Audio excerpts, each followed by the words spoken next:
If you've ever lost a cat, you know the feeling. Not the loud, dramatic grief of losing a dog. That open, uncomplicated heartbreak that everyone understands and validates. No. Losing a cat is a different kind of pain. It's quieter, more private, almost mysterious. As if the cat slipped away between dimensions rather than simply dying. As if part of it was never entirely here to begin with. And according to Edgar Cayce, that feeling is not your imagination. Cats and dogs occupy fundamentally different positions in the spiritual order.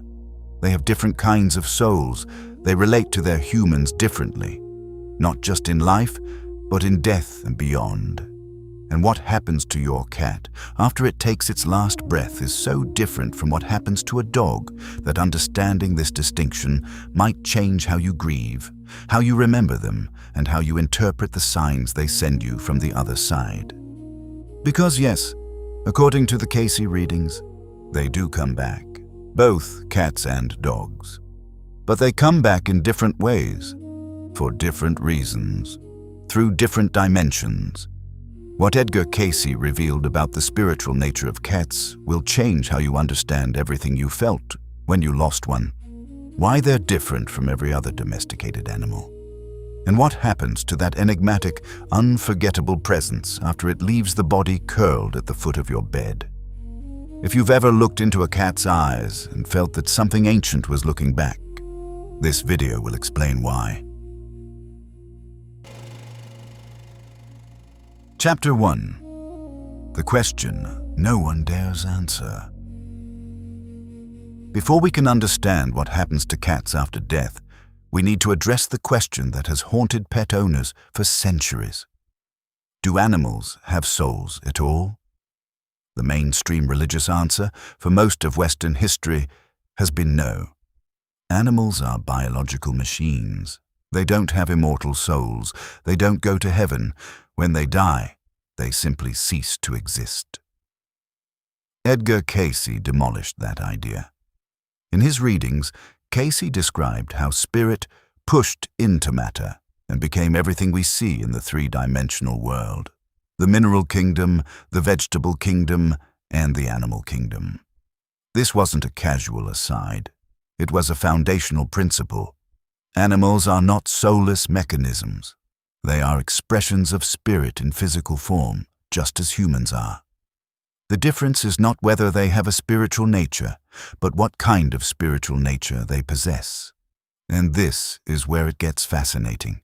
According to the Cayce readings, the key distinction between human souls and animal souls comes down to one factor: free will.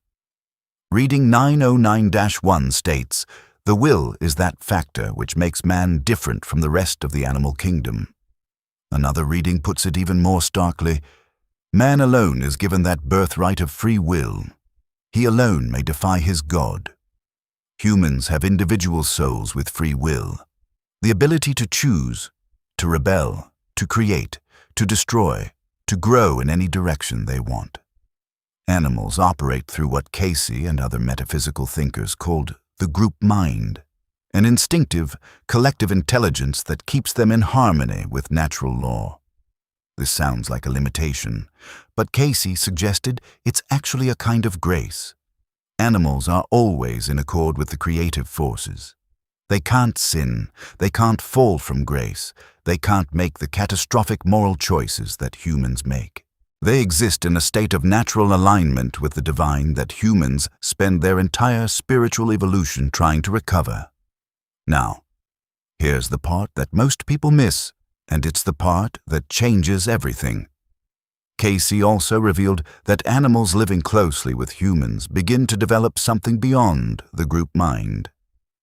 Through the bond with a human, through love, through attention, through years of shared life, an animal can develop what we might call proto-individuality, a unique personality, a distinct character, something that starts to look, to the spiritual eye, less like a member of a species and more like a someone. The Cayce readings confirmed that animals reincarnate, that they travel with their human soul groups across lifetimes, and that their consciousness evolves over time. Your pet is not a temporary biological companion. It is a spiritual being on its own journey, and that journey is intertwined with yours. But here's where we arrive at the question this video is really about. If all animals have this capacity for spiritual individuality, why does losing a cat feel so different from losing a dog? Why is the grief different? Why is the relationship different? Why do cat people and dog people describe their bonds in such fundamentally different terms? Because cats and dogs approach spirituality from opposite directions, and understanding that difference unlocks everything about what happens to your cat after death. A dog's spiritual journey is about devotion. A dog bonds with its human through love that is open, uncomplicated, and total. A dog's soul develops individuality through surrender. It gives itself to you completely, and in that giving, it becomes more itself. The more a dog loves, the more distinct it becomes as a spiritual being. Dogs develop toward individuality through the heart. A cat's spiritual journey is about sovereignty. A cat doesn't surrender to you. It chooses you. And the difference between surrender and choice is, in spiritual terms, enormous. A cat maintains its independence even while it loves you. It comes to you on its terms. It leaves on its terms. It watches you with an awareness that doesn't feel like devotion. It feels like observation, like assessment, like wisdom. Think about what this means in the context of Cayce's soul framework.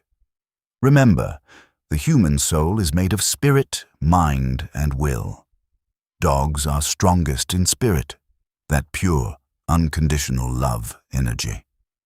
Cats are strongest in mind, that watchful, independent, discerning consciousness.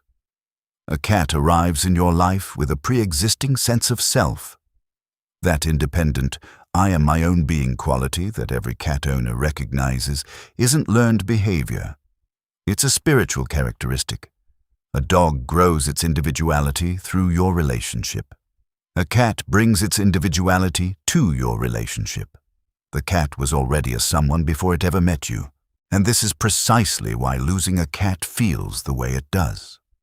When a dog dies, you feel like you've lost a heart, a warm, beating center of unconditional love.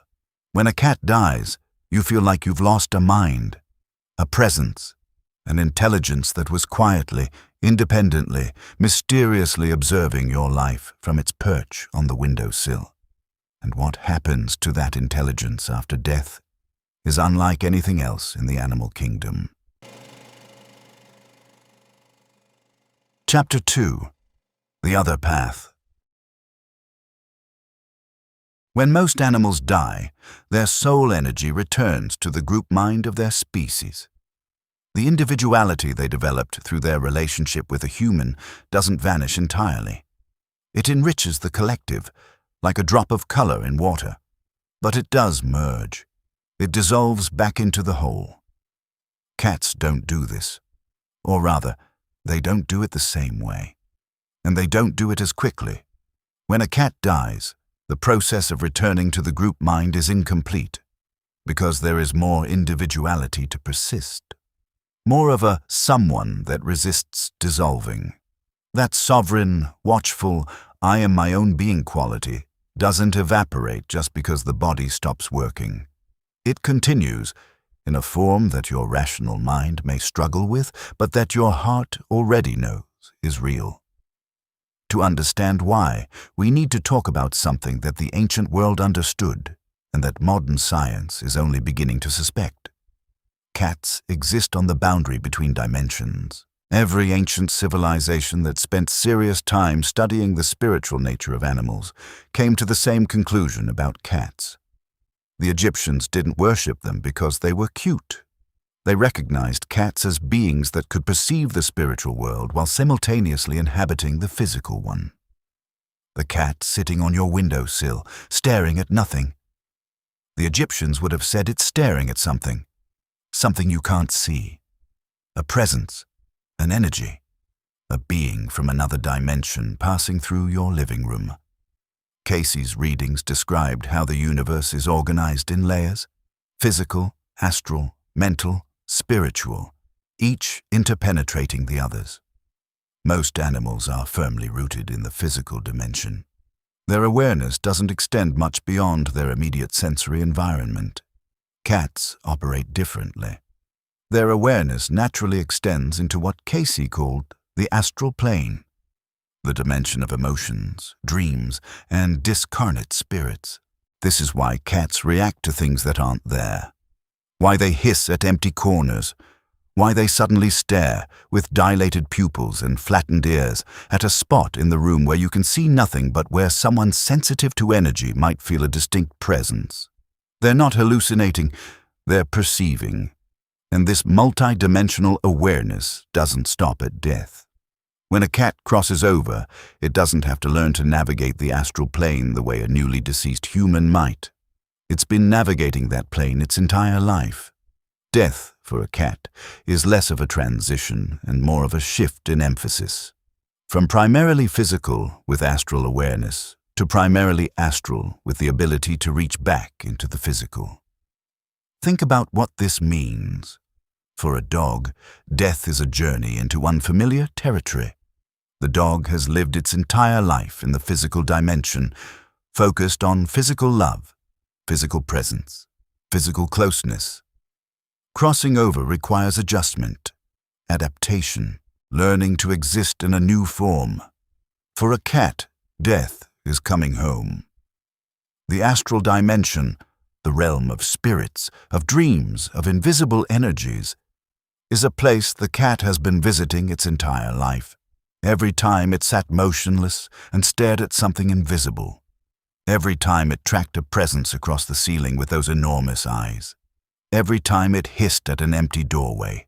It was practicing, training, staying fluent in a language most physical beings have forgotten. Now, with the body gone, the cat simply steps fully into the dimension it was always halfway inside. Here's what the Cayce material and the broader metaphysical tradition suggest about the cat's afterlife journey, step by step. Phase 1. The territorial lingering. After death, a cat's soul essence tends to stay near its home, its territory, for significantly longer than other animals. Cats are territorial beings in life, and this extends into death. Your home was not just a place your cat lived. It was your cat's domain, its kingdom, the space it patrolled, scent-marked, and defended. Not just physically, but energetically. When the body dies, the cat's astral presence doesn't abandon that territory. It continues to patrol it, to watch over it, to maintain its claim. This is the period when people most commonly report feeling the cat jump on the bed at night, hearing purring in an empty room, catching a glimpse of movement in peripheral vision, the right size, the right color, the right height. That matches the cat exactly. This phase can last days, weeks, or even months. It depends on the strength of the cat's bond to the territory and to you. Some cats linger longer than others. The more sovereign the personality, the more powerful the cat's sense of "this is mine," the longer the presence persists. Phase 2. The watchful withdrawal. Gradually, the intensity of the territorial presence fades, but it doesn't disappear. It changes. The cat's soul essence begins to withdraw from constant patrolling and settles into something more like oversight. Distant but attentive, checking in rather than standing guard. If Phase 1 feels like the cat is still in the room with you, Phase 2 feels like the cat is watching from the next room. You don't feel the paw prints on the bed as often. The peripheral glimpses become rarer. But there are moments, usually when you're distressed or sick or making a major life decision, when the presence suddenly intensifies. As if the cat noticed something from its watch point, assessed the situation, and decided to come closer. Cat owners who develop sensitivity to these things often describe this phase as being supervised. Not in a controlling way, in a guardian way. The same quality the cat had in life, sitting on the highest shelf, keeping one eye open while it dozed, monitoring everything from above. Phase 3. The conscious choice. And this is where cats truly diverge from almost everything else in the animal kingdom. When it comes time for the soul essence to return, to reincarnate, most animals flow through the process passively. The group mind sends a new expression into the world, carrying echoes of past bonds but not directing the process consciously. Cats appear to exercise something closer to choice, not full free will. Cayce was clear that this belongs to humans alone, but something adjacent, a deliberation, a selectiveness, a quality of I will return when I decide to return, and to whom I decide to return. This manifests in a way that cat owners know instinctively. Dog owners go looking for a dog. They visit breeders, shelters, websites. They select their next companion. Cat owners are selected. The next cat chooses them. The cat appears on the doorstep, at the shelter, making eye contact from behind the glass, with an intensity that bypasses your brain and speaks directly to something in your chest. Or it walks into your life with the absolute confidence of a being that has already made its decision and is simply informing you of the arrangement. Many cat owners who have lost a beloved cat and later been chosen by a new one report something remarkable. The new cat knows things. Not breed-typical behaviors, individual ones. It avoids the same spots the old cat avoided. It gravitates to the same sleeping position. It has specific quirks that are eerily, impossibly familiar. According to the Cayce framework, this isn't wishful thinking. Animals travel with their soul groups across lifetimes. The bond you formed with your cat doesn't end at death. It persists in the spiritual dimension, and when conditions are right, it draws the essence back into a new feline form, carrying not memories of specific events, but memories of specific connections. Your cat knew you before this life, and it will know you again, but, and this is the key difference from dogs, it won't come back simply because you need it to. It will come back because it chooses to, on its own timeline, in its own way, because sovereignty doesn't end at death. A cat remains a cat, independent, deliberate, uncowed, even on the other side of the veil. Chapter 3. What the Ancients Knew.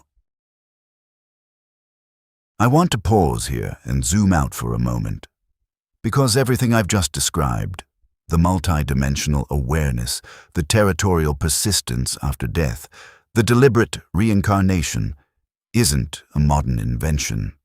It isn't New Age speculation layered onto Cayce's readings. It's something the ancient world understood and encoded into their most sacred traditions. The Egyptian goddess Bastet, originally depicted as a fierce lioness, later as a domestic cat, was the guardian of the threshold between worlds, between life and death, between the visible and the invisible. The Egyptians didn't just respect cats. They entrusted them with the boundary between dimensions. Killing a cat in ancient Egypt was punishable by death, not because cats were cute, but because cats were considered spiritually essential. They were guardians, protectors of a boundary that, if left unguarded, could allow unwanted energies into the human world. The Japanese understood this too, Their concept of the bakaneko, the supernatural cat, wasn't just folklore. It reflected an observed reality. Cats behave as if they can see what humans can't. The Norse had Freya's cats pulling her chariot between realms. The Celtic traditions described cats as walkers between worlds.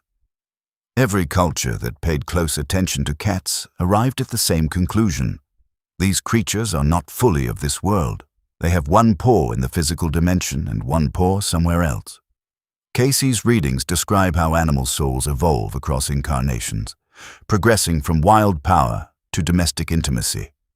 Your house cat is the modern descendant, both physically and spiritually, of beings that once guarded temples. that once sat at the feet of priests and priestesses in Egypt, in Mesopotamia, in the mystery schools of the ancient world. Not as pets, as colleagues, as fellow perceivers of the invisible world. This is why cats don't feel like pets. They feel like roommates with secret knowledge. They tolerate your affection, but they don't need it the way a dog does. They watch you with an expression that seems to say, "I know something you don't, and one day you'll understand." According to the Cayce framework, that feeling is accurate. Your cat does know something you don't. It perceives a dimension of reality that your physical senses can't access. And when it dies, it doesn't leave that dimension. It goes deeper into it. Chapter 4. They never really left. If everything we've discussed is true, if cats occupy a unique spiritual position, if they naturally perceive across dimensions, if their afterlife presence is more individual and more deliberate than other animals, then we should expect their after-death communications to reflect that. And they do, in ways that are strikingly consistent across cultures, across centuries, and across the reports of thousands of grieving cat owners worldwide. Here are the signs. And pay attention, because if you've lost a cat, there's a good chance you've already experienced at least one of these and told yourself you were imagining it. You aren't. Sign 1. The phantom weight on the bed.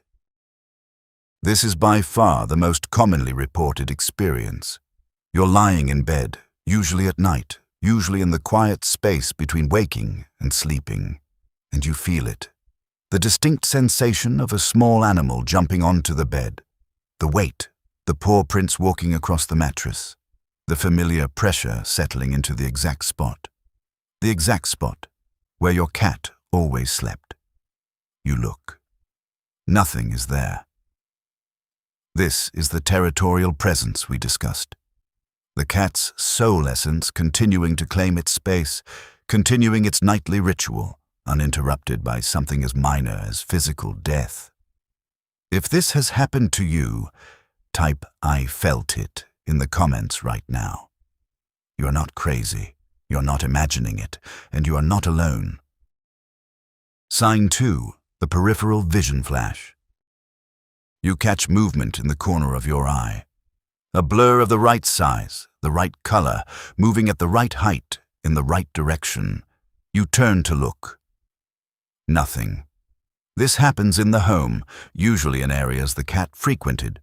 Hallways, doorways, the path between the kitchen and the food bowl. There's a neurological reason this works. Your peripheral vision is processed differently from your focused vision. It's more sensitive to movement, less filtered by the rational brain, more raw. And according to Cayce's framework, the cat's astral presence is subtle enough to register in peripheral vision, which doesn't have the same reality filter as direct sight, but disappears when you try to look directly at it with your rational, focused attention. You're not hallucinating. Your peripheral vision is simply more honest than the rest of your brain. Sign 3. Other animals know. If you have other pets, especially other cats, watch their behavior carefully in the weeks and months after a cat's death. Cats who knew the deceased often stare at empty spaces, follow invisible movements with their eyes, or refuse to enter or sleep in specific areas. Some cats will sit in front of a spot and meow as if communicating with someone you can't see. Others will groom the air in the spot where the deceased cat used to sit, as if grooming a companion who is still, to their perception, very much present. They are perceiving their companion's ongoing astral presence with the same multi-dimensional awareness we discussed earlier.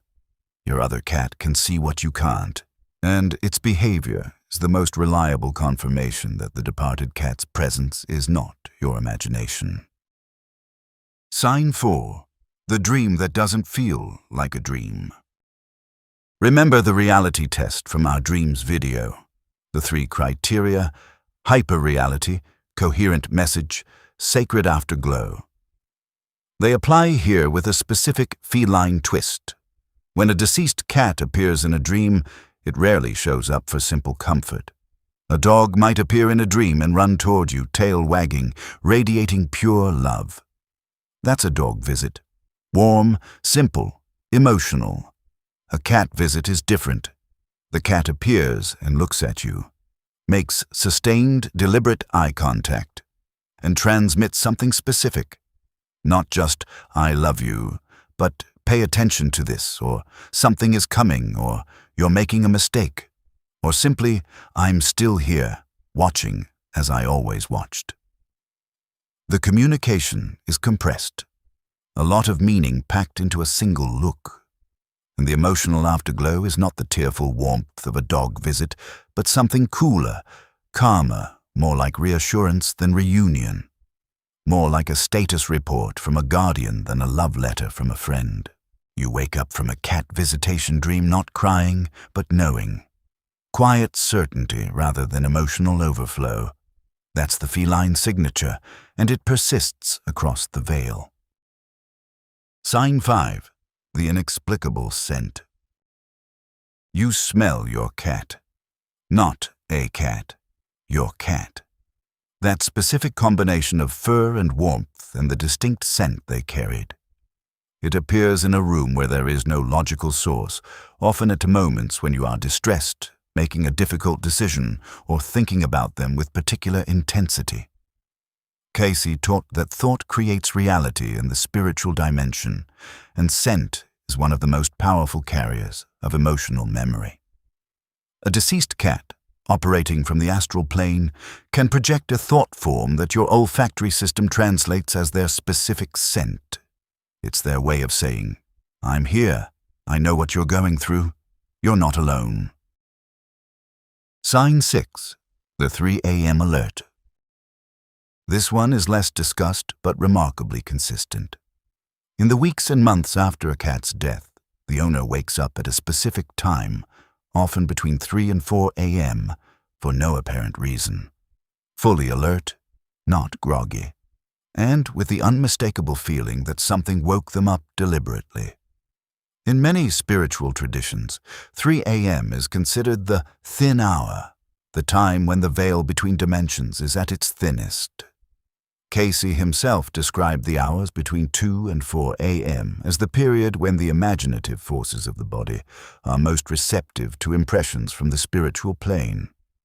He advised seekers to pay special attention to whatever surfaces during those hours. Cats, as beings that already operate at the boundary between worlds, find it easiest to reach through at this time. They're not waking you to frighten you. They're waking you because this is the window when communication is clearest, and they have something to show you if you're still enough to receive it. If this happens, don't reach for your phone. Lie still. Close your eyes. And pay attention to whatever images, feelings, or knowing surface. This is your cat, using the only window available, trying to complete a communication that the noise of your daytime mind won't allow. How to receive the cat way. Now, here's the most important thing I can tell you about connecting with the deceased cat. Don't chase them. If you've lost a dog, the grief strategy is to open your heart wide and project love into the universe. The dog's soul responds to that like a flower to sunlight. More love equals more connection. Cats are different. If you project intense, desperate, clinging grief toward a deceased cat, you're likely to feel nothing. Because cats, even dead cats, don't respond to neediness. They never did in life, and they don't start after death. The way to connect with a deceased cat is the same way you connected with a living one. Be still, be quiet, create space. Don't call them. Make yourself available and let them come to you. Sit in their favorite spot. Think about them with calm, clear love. Not desperate grief, but the same warm, respectful affection you showed them in life. The same energy as sitting together on a quiet afternoon, asking nothing, expecting nothing, simply sharing space. And wait. They'll come when they're ready. On their terms. As they always did. Because here's what you need to understand. Your cat is still a cat on the other side. Death doesn't change the fundamental nature of a being. A cat doesn't die and suddenly become a dog, desperate to reach you, flooding you with emotion, running toward you across dimensions. No, a cat dies and remains a cat, sovereign, watchful, present on its own terms, and those terms include loving you, just quietly, from the windowsill between worlds. The final truth? Let me bring this together. Edgar Cayce revealed that animals are spiritual beings, expressions of the divine pushed into physical form. They have souls, they reincarnate, and they travel with us across lifetimes. The bond you share with your cat is not a product of this life alone. It stretches across time, across incarnations, across the apparent gap between life and death. But cats are not dogs. And the distinction is not just behavioral, it's spiritual. Dogs develop individuality through loving you. They arrive as members of a group soul and become someone through the bond you share. Their afterlife journey is warm, emotional, and flows through the currents of collective love. Cats arrive as individuals. They choose you with a deliberation that borders on the cosmic. Their afterlife presence is more distinct, more persistent, more purposeful. They don't dissolve back into the collective. They linger at the threshold between dimensions, the same threshold they guarded in life, maintaining their watch over you with the same quiet, sovereign attention they always had. Your dog taught you about unconditional love. Your cat taught you about sovereign presence. Your dog showed you how to give yourself completely.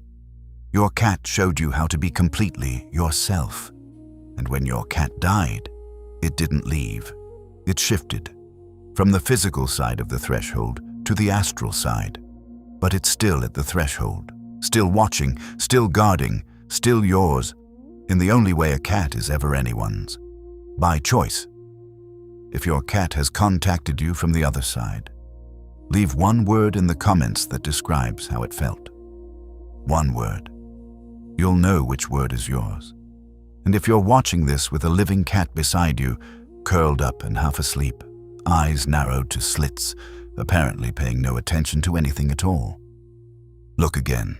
It's paying attention to everything, including things you can't see.